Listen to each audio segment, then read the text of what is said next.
बिस्मिल्लाहिर्रहमानिर्रहीम। Dear students, अस्सलाम वालेकुम। और आज का हमारा जो टॉपिक है वो चैप्टर नंबर 4 है। ठीक है, चैप्टर नंबर 4 के अंदर वर्क एंड एनर्जी वाला हमने चैप्टर स्टार्ट किया हुआ है कल से।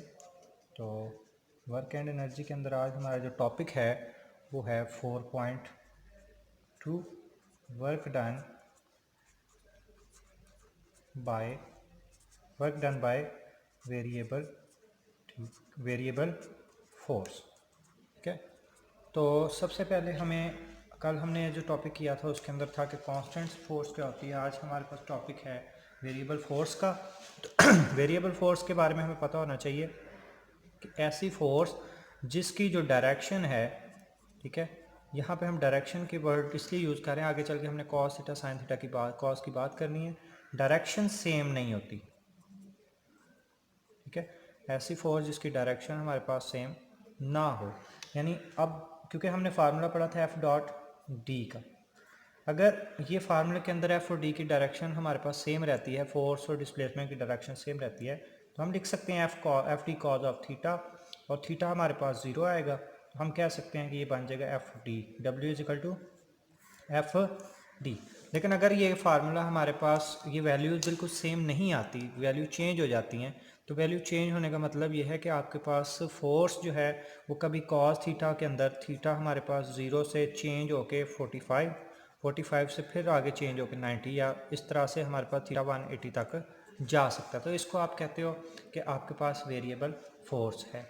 अब जो कायनात के अंदर है ना वेरिएबल, इसकी work done by variable force, work done by variable force के अंदर हमारे पास जो इसकी एग्जांपल्स बनती हैं, एग्जांपल्स हमारे पास बनती हैं इसकी, कि पहली एग्जांपल है कि वर्क डन ग्रेविटेशनल फील्ड के अंदर, work done by gravitational field के अंदर, ग्रेविटेशनल फील्ड की मदद से जो वर्क डन होता है वो भी वेरिएबल फोर्स के खाते में गिना जाता है। क्यों? क्योंकि जो ग्रेविटेशनल फोर्स होती है ना, जो ये फोर्स है, इस फोर्स का बिहेवियर नॉट कांस्टेंट नहीं रहेगा। जब अर्थ की सरफेस से आप ऊपर चले जाओगे ना, या आपके पास अर्थ है, यहाँ से जब ऊपर की बॉडी मूव कर रही है, तो आपके पास इस फोर्स का जो बिहेवियर है वो inversely square to square of distance between दो मैसेज के दरमियान, यानी मैस ऑफ अर्थ और मैस ऑफ ऑब्जेक्ट के दरमियान, जो ऑब्जेक्ट और इसके दरमियान अर्थ के दरमियान मैस है, उसके ऊपर वो रिलाई करने स्टार्ट कर देगा, डिपेंड करना स्टार्ट कर देगा। ठीक है, अब इसके अंदर हमारे पास एक ये होगी, दूसरी हमारे पास इसके अंदर, यानी अब यहाँ पे कहने का मतलब ये है कि अगर आप बात करते हो इलेक्ट्रोस्टैटिक फोर्स की, जो कि Q1 Q2 over are square है, तो ये भी आपके पास वेरिएबल फोर्स ही है। वेरिएबल फोर्स होने का मतलब ये है कि आपके पास जो फोर्स है वो हर पॉइंट के ऊपर दूसरी पॉइंट से डिफर कर रही हो। ठीक है जी। अब इसके बाद इसके लिए ना हम एक एक्सप्रेशन निकालना चाह रहे हैं कि work done by gravitational force के अंदर डेरिवेशन हम करना चाह रहे हैं, डेरिवेशन कह लो या एक्सप्रेशन निकालना चाह रहे हैं work done by variable force का।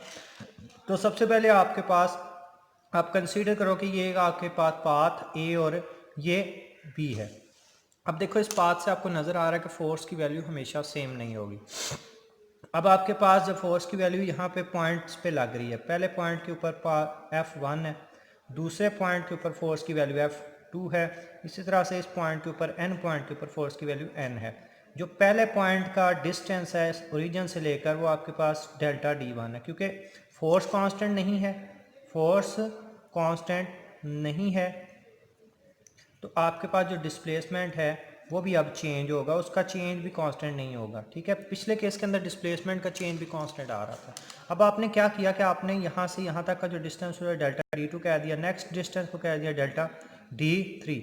तो यहाँ पे आपके पास Fi बनेगा, Fi फोर्स जो लगेगी उसका जो डिस्टेंस बनेगा वो बनेगा डेल्टा Di, यानी D3 से आगे की बात कर रहा हूँ। इस तरह से यहाँ जो N है इसको आप कहोगे डेल्टा Dn। ओके, अब आपके पास आपने वर्क डन कैसे निकालना है, आपने जो डेल्टा D1 है, जो डेल्टा D2 है, जो डेल्टा D3 है, या जो डेल्टा Dn तक है, उनको आपने बहुत ज़्यादा स्मॉल पार्ट्स में बना देना है, स्मॉल पैचेस के अंदर आपने इसको डिवाइड करना है। स्मॉल पैच में डिवाइड करने का मकसद सिर्फ ये है कि आपकी जो पैचेस हैं, या लेट्स से कि जो पैच है ना F1 और F2 के दरमियान में, जो डेल्टा D1 को रिप्रेजेंट कर रहा है, वो इतना स्मॉल हो जाए कि आपकी फोर्स सिर्फ उतने पैच के लिए कांस्टेंट दिखने लग जाए। ठीक है, फोर्स कांस्टेंट होगी तो सोल्यूशन करना भी आसान होगा, सोल्यूशन हमारे पास जो है उसका इजी होगा। अब आपने क्या करना है, आपने इन पैचेस को जो डिवाइड किया है सब पैचेस के लिए वर्क डन निकालना है। आप W1 अगर बात करो तो W1 वर्क डन है हमारे पास, work done along F1 and D delta D I D1। इसी तरह चलते चलते अगर WN की बात करें तो वर्क डन जो है हमारे पास वर्क डन अलोंग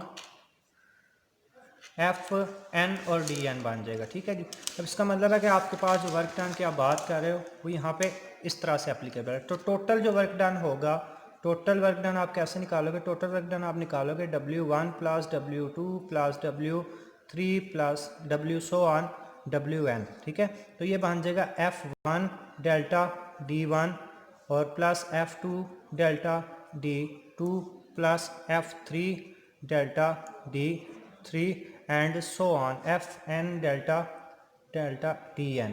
अब आपने याद रखना है कि जब इस तरह से नंबर ऑफ पैचेस आ जाएं तो उसको ना एक इंटीजर के अंदर हम सम अप करते होते हैं। सम अप करने का तरीका क्या है कि आप उसके गिर्द समीशन ले लेते हो। समीशन आपके पास आई आ गया, आई नंबर स्टार्ट होगा 1 से n तक, तो आप इसको लिख सकते हैं Fi डेल्टा Di। जब आप इसको i की जगह पे 1 2 3 पुट करोगे, i की जगह पे आप 1 2 3 पुट करोगे तो आपके पास जो वैल्यू है वही बनने स्टार्ट हो जाएंगी जो यहाँ पे हमने लिखी हुई है। ठीक है, अब i जो है इससे कंफ्यूज नहीं होना, i कोई इंटीजर है जिसकी वैल्यू 1 2 3 4 से लेकर n तक जो है वो चेंज होती है। ठीक है, अब ये हमारे पास work done by variable force की वैल्यू आ गई है और हर पॉइंट के लिए चूंकि जो कॉस की वैल्यू है F1 D1 delta D1 cos theta 1 होगा, अगले स्टेप के लिए F2 delta D2 cos theta 2 होगा और अगले स्टेप के लिए जो होगा Fn delta Dn cos theta n। तो इस तरह से हम इसको मैग्नीट्यूड की फॉर्म के अंदर टोटल वर्क को लिख सकते हैं। यहाँ तक बात होगी क्लियर जी। अब आपके पास आ गई यहाँ से एक बात और आ गई कि हमने इसको ग्राफिकली कैसे रिप्रेजेंट करना है। तो देखो ग्राफ के अंदर सबसे पहले आपने दो एक्सिस लेने हैं, ये आपके पास x एक्सिस है, ये आपके पास y एक्सिस है। अब आपने x और y की जब बात की है तो आपके पास आपको इस बात का पता चल गया होगा कि आपके पास जो वैल्यू है कॉज अगर ज़ीरो है स्टार्ट के अंदर, अगर ये फिगर देखें तो स्टार्ट वाले फिगर के अंदर हम अगर कह सकते हैं कि कॉज बिल्कुल पहले वाले में ज़ीरो है, तो कॉज जब ज़ीरो होता है तो मैक्सिमम वैल्यू देता है। इसलिए हम इस ग्राफ को स्टार्ट कर रहे हैं हाइट से लोअर स्टेट के अंदर, कि हम एज्यूम कर रहे हैं कि एंगल 0 से 90 की तरफ जा रहा है। जब 0 पे होता है तो मैक्सिमम वैल्यू, 90 पे होता है तो मिनिमम वैल्यू। अब ये जो पहला पाथ है इसको हम मिला लेते हैं ज़मीन के साथ, ये आपके पास डेल्टा D1 हो गया। ठीक है, अब यहाँ से दूसरा पाथ है उसको हम मिला लेते हैं डेल्टा D2 कह लेते हैं।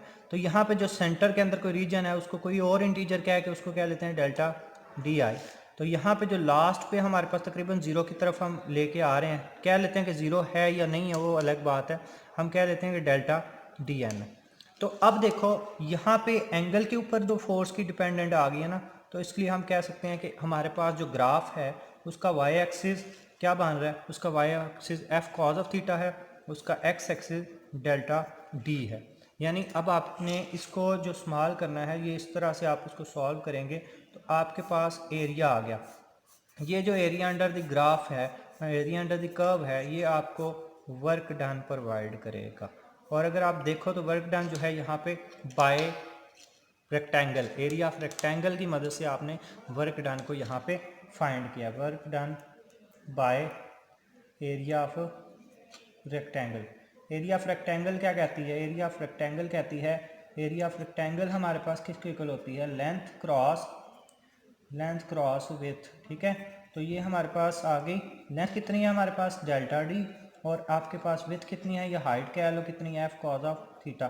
तो इसका मतलब है कि आपके पास एंगल वैल्यू कितनी आई, F delta D cos of theta. ठीक है जी, यहाँ तक बात क्लियर है। अब आपने इसको सिंप्लीफाई अगर कर लो, थोड़ा सा ग्राफ को अच्छे से बना लो, तो आपने इस ग्राफ को इस तरह से बनाना है, ये ऐसे करके यहाँ पे इसको मिला दिया इसके साथ, एंड के ऊपर यहाँ पे इसके साथ मिला दिया और इन दोनों को आपने कवर कर देना है। तो आपके पास ये जो एरिया अंडर द ग्राफ है, यानी आपने याद रखना है वर्क जो है वो area under graph, area under graph of force and displacement. जिस तरह आप जिस तरह डिस्प्लेसमेंट, जिस तरह आपने वेलोसिटी टाइम ग्राफ के लिए बात की हुई है ना, बिल्कुल वही बात हम यहाँ पे कर रहे हैं। तो इसका मतलब है कि आपने जहन में क्या रखना है कि आपने जब वेरिएबल फोर्स की बात करनी है तो वेरिएबल फोर्स के लिए आपका एरिया जो है वो अंडर द ग्राफ एफ और डी के दरमियान, sorry F cause of theta और डी के दरमियान हो, और जब कांस्टेंट की बात करोगे तो आपका एरिया जो है वो एफ और डी के दरमियान हो। ऐसा क्यों है? क्योंकि फोर्स जो है कांस्टेंट के केस के अंदर वो सेम रहेगी, एफ कॉज ऑफ थीटा हमारे पास सेम रहेगा। जब एफ कॉज ऑफ थीटा हमारे पास सेम रहेगा तो इसका मतलब है कि एंगल चेंज होने का सवाल ही पैदा नहीं होता। दैट्स वाई हमने वहाँ पे वैल्यू को कंसीडर दूसरी को नहीं किया, बल्कि सिंपली हम एफ कॉज ऑफ थीटा के ऊपर रिलाई कर रहे हैं। ठीक है जी। इस टॉपिक के रिलेटेड अगर कोई क्वेश्चन हो तो आप कमेंट सेक्शन के अंदर भी इसको मेंशन कर सकते हैं, पूछ सकते हैं। ठीक है जी। तो आज के लिए मेरा ख्याल है इतना लेक्चर हमारा काफ़ी है। अगले लेक्चर के अंदर हम देखेंगे work done by gravitational field, जो इंपॉर्टेंट टॉपिक है, लॉन्ग क्वेश्चन है। ये भी पहला लॉन्ग क्वेश्चन है, इसके एग्जांपल्स आपको पता होनी चाहिए कि वेरिएबल फोर्स कहाँ कहाँ पे है। ठीक है जी। ओके जी, अल्लाह हाफिज़।